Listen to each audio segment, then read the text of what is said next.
নতুন নতুন কিছু ট্রাই করতে সত্যিই খুব ভালো লাগে। অনেক দিন ধরে নতুন কিছু ট্রাই করা হয় না, একটার পর একটা সমস্যা যাইতেছে। সবাই একটু দোয়া করবেন আমাদের জন্য। তো চলে গেলাম আজকে নতুন কিছু ট্রাই করতে। সকালবেলায় কলা ভর্তা দিছিলাম, কিন্তু শেষ পর্যন্ত আর খাওয়া হয়নি, গ্যাস ছিল না। তো পরে ডিম ভাইজাই ভাত খাইছি। তো এখন সেই কলাগুলো রাত্রে তো আর কখনো ভাত খাওয়া হয় না।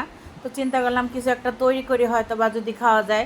তো এখন পর্যন্ত জানি না যে এটা খাইতে পারবো কি খাইতে পারবো না। তারপরে চেষ্টা করে দেখি, ইনশাল্লাহ ভালো কিছু হবে। তো এখানে প্রথমেই দেখতে পারতেছেন কলা সিদ্ধ করে রাখছিলাম, কলাটা ভালো করে শুইলে নিছি। আর কলার সাথে যে কাঁচামরিচগুলো ছিল ওইগুলোই দিয়ে দিছি। নতুন করে কাঁচামরিচ কুচি করে নেয়, আপনারা চাইলে নতুন করে কাঁচামরিচ কুচি করে নেবেন। আর আমার রেসিপি দেখে যদি মনে হয় ট্রাই করতে, অবশ্যই ট্রাই করবেন। খুবই মজার নাস্তা হয়েছিল শেষ পর্যন্ত। তো এখানে একটু বেশি করে আমি পেঁয়াজ দিয়ে দিয়েছি। আর কলা ভর্তা যেভাবে সবাই বাসায় তৈরি করে ওভাবে ভালো করে কলাগুলো হাতে মেখে নিয়েছি, সাথে পেঁয়াজ কুচি আর মরিচটা ভালো করে মাখিয়ে একদম দুর্দান্ত স্বাদে একটা ভর্তা তৈরি করে নিয়েছি। এই পর্যায়ে একটু ভর্তা আমার ছেলে রাইখে দিছে, বলতেছে আম্মু দেওয়া ভাত খাবো, যেহেতু তুমি নতুন রেসিপি তৈরি করতেছো, যদি ভালো না লাগে আমি খাবো না, আমি ভাত খাবো কলা ভর্তা দিয়ে। তো ওকে একটু ভর্তা দিয়ে দিলাম। আর ডিপে রেখে দিয়েছিলাম আতপ চালের গুঁড়া, সেখান থেকে একটু গুঁড়া নিয়ে নিলাম, যেহেতু চাউলের গুঁড়া দিলে একটু মচমচে হবে সেই জন্য। আর গরম থেকে অবশ্য ঠান্ডা লেগে গেছে, গলার মধ্যে ভালো লাগতেছে না, সবাই একটু প্লিজ ইগনোর করবেন। তো এখানে দেখা যাচ্ছে ওরা একটু দুষ্টুমি করতেছিল, তাই ক্যামেরা নিয়ে আসলে কি করবো, বাচ্চা কাচ্চা থাকলে কিছু বলার নাই।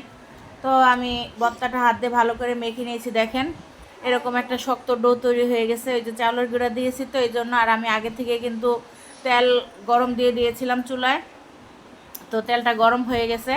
এরপর যে একটা ডিম ফেটিয়ে নিয়েছি, ডিমের মধ্যে কোট করে এখন আমি সুন্দর করে বড়াগুলো ভেজে নিব। এটাকে আপনারা আপনারা কলার বড়া বা কলার চপ বলতে পারেন, যেটা ইচ্ছা একটা নামে ডাকলেই হইলো। তো এখন আমি সুন্দর করে হাতে প্রত্যেকটা সুন্দর করে গোল গোল করে শেপ করে নিতেছি, এতে করে আমার একটু সুবিধা হবে। তো আগে থেকে সবগুলো করা থাকলে তারপর দিব আর ভাজবো, এই চিন্তা করে করে নিছি। তো এখন দেখেন সবগুলো করা শেষ। এখন সুন্দর করে আমি ডিমের মধ্যে কোট করব আর এক পর্যায়ে ছাড়তে থাকবো। আর এই পর্যায়ে অবশ্যই কিন্তু চুলার জাল কম রাখবেন, কারণ হাই হিটে দিলে দেখা যাবে উপর থেকে পুড়ে যাবে আর ভিতরে কাঁচা থেকে যাবে। তাই হাই হিট করবেন না, একদম লো, মিডিয়াম টু লো আছে সুন্দর করে ডিমের মধ্যে কোট করে করে এখন আমি তেলে ছেড়ে দিচ্ছি। আর সুন্দর করে ভেজে নিচ্ছি। তো লাস্ট পর্যন্ত বলি যে রেসিপিটা আসলে কেমন হয়েছিল। অনেক মজা হয়েছিল, যদিও আমার ঘরে সস ছিল না, যদি একটু সস থাকতো তাহলে আরও মজা হতো খাইতে। আর আন্নাসমণিকে আপনারা তো হয়তো অনেকেই আমার ভিডিও দেখেন, জানেন আমার ছোটো ছেলেকে কুকুরে হঠাৎ করে কামড় দিছে গত শুক্রবারে। সে আসলে 11:30টার সময় বাইরে বেরোইতেছিল একটু খেলার উদ্দেশ্যে, হুট করে পাগলা একটা কুকুর কোথা থেকে যেন এসে কামড়ায় দিয়ে গেছে। তো ওই সময় মহাখালী নিয়ে চিকিৎসা করে আনছে, আলহামদুলিল্লাহ এখন মোটামুটি ভালো আছে। সবাই ওর জন্য দোয়া করবেন। তাই ওকে আর পাঠাই নেই, সন্ধ্যায় যায় একটু সস আনার জন্য, যা ছিল সেভাবে আমরা খেয়ে নিছি। যে বলছিল যে আম্মু একটু ইয়া দাও, ভর্তা রাইখা দাও, ভালো না লাগলে খাবো না, সেই কিন্তু মাশাল্লাহ অনেকগুলো খাইছে, খুব মজা হয়েছে খাইতে। আর আমার মনে হয় এই রেসিপিটা প্রথম আমি শেয়ার করলাম। যদি আপনাদের ভালো লাগে অবশ্যই এই রেসিপিটা শেয়ার করে সবাইকে দেখার সুযোগ করে দিবেন।